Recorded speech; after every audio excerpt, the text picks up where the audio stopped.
Well, and we were talking about that too. Like, so as people are going through the process of trying to be a hockey player, and I want you to maybe speak of that as a scout. When people look at you look at a roster, and Crosby is making 8.7 million because that's his number.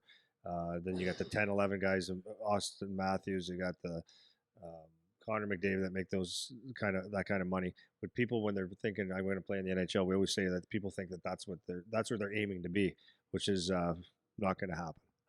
No. But there's one or two guys maybe that are going to ever do that, right? So when guys are playing hockey, I think we talked about this before. This is what I see when I watch junior hockey. I'll just say it this way: when I watch junior hockey, I see the same guy on every team in every position. What I mean by that is, like, I don't see very often someone that sticks out because they're standing out for a different reason. Like, having an identity that's like, okay, that guy is this. And when you have a guy like that, it's like, oh, okay, there's a different player. So I just find, so in scouting, it must be frustrating as well. Or does it just get to that at some point where the game has the game changed so much that everyone is just really skilled? Or yeah, you know what I mean? Yeah, like, absolutely. Like that's why I like Tanner Geno so much. Is like, he's a guy that just carved out his own niche.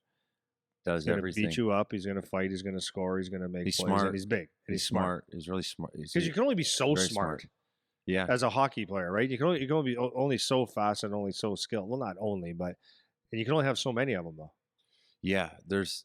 So my point is if you're a kid coming up, and I'm not talking, Charlie has his niche. Jerv I think he has his. He's a really defensive guy. He's really, really defensive and really good at sneaky stealing pucks and making plays. Yeah. So there's a niche there. So that was my point. Like, what other niches have you seen? If you have, there's something, you're always looking for something to stand out. But I try and put myself, because I know what it feels like to be on a 3-3, or you're navigating your first couple of years pro, and you're not the Connor McDavid and the Austin Matthews, and you realize that really quick. And not obviously. But it's so hard to say that sometimes the effort doesn't go appreciated because it's just to keep up, just to keep pace, just to be in that dressing room. It takes a lot. But then you have coaches come in and be like, we're flat. We have nothing tonight. But that extra gear to stand out in a game, it takes so much mentally and physically, and a level of commitment, to do it on a consistent basis. That's what scouts are looking for. You want to stand out in some way, shape, or form, because because in real time, it's so hard. Mm-hmm. It's a decision you make before the season starts to how hard you're going to play, and that could be. Sometimes it could be hitting and fighting, but how hard it is to stand out as a skill guy, make those plays, and have a jump on a guy. It's hard. And a lot of the times, I mean, you have it or you don't. Yeah. You really, it's very. Like, when you say you have it or you don't, you have it for, like, it's you, or you mean the particular night? No, it's on that particular night, but you see guys that can handle the pro game or they can't. And it's because it is overwhelming. It's you're not just playing hockey anymore. You're creating a living for yourself. Yeah. So, like, I always say that with kids in the OHL and stuff, like, people think that, so you take a kid that's out here, let's say when there's no contact, or they're playing minor hockey and they can zip through people and it looks really good and stuff like that. But that's I always say you have to get to the OHL level, or let's say the OHL level, you have to take the minor hockey out of you, right? You have to learn how to play hockey. You have to play with a purpose. And you have a role or whatever you want to call it. But then at the NHL, you just said something that's a little bit different than taking the minor hockey out of you now. Now you got to play for a living.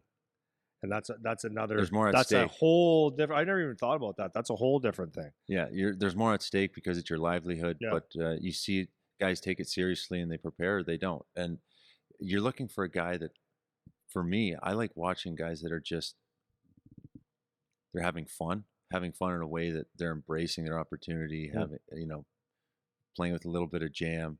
And because I remember when you start thinking, when the game was overwhelming at times where you're not feeling it, you don't have your swag or your confidence or your and how to get it back, how hard it is. So when guys are in a groove, you can tell, when they're that's what you're looking for. Or guys when it's not going their way, what do they do to get things on their side? Can they shrink their playbook and gain their momentum back? It's lots of situations come up, whether it's it's a goal against in the first minute, or a game's on the line, a guy throws a pizza, or I know he's played, this is their 4th game in 6 nights or something like that, and how are they going to play? How are they going to come out? Are they going to come out and still try and dictate, or are they just going to absolutely mail it in and cruise through? Because I've been in those, in the room when that mood is there, Yeah. and with whether, no matter what trajectory the team's on, how is this guy approaching this game, stuff like that. It's fun to watch because there's an element of how well these players, and you travel around the country to watch them, and they have no clue who you are. Yeah. It's a really weird. It's a really weird perspective. And you're actually very important to them if they. They don't have you'd no never idea know. And I'm asking teammates, I'm asking old coaches, guys that have played with them maybe in junior. Like the hockey world's small. You have, but it's that's an element that I've found really different. Yeah. Because I'm like, I know what these kids look like, what they look like when they're tired, what their game looks like, a little bit of family background, what their work ethic is like. Yeah. So basically, the question Eric was asking is, as a scout, do you think because you played the game, are you harder on guys, or you're more empathetic on guys because you played? Does it help you or hurt you at times? And I would say most guys have played, like a lot of the scouts have played anyways. Yeah. And then, so that's the question: would you be more empathetic or whatever? And then I'm going to add in: are you more empathetic to a guy that's a 4, 5, 6D that is similar to you? Do you feel for that guy? You want to push for him? I think it's hard. I do when I'm on a personal level. I'm more empathetic because I know exactly what they're going through.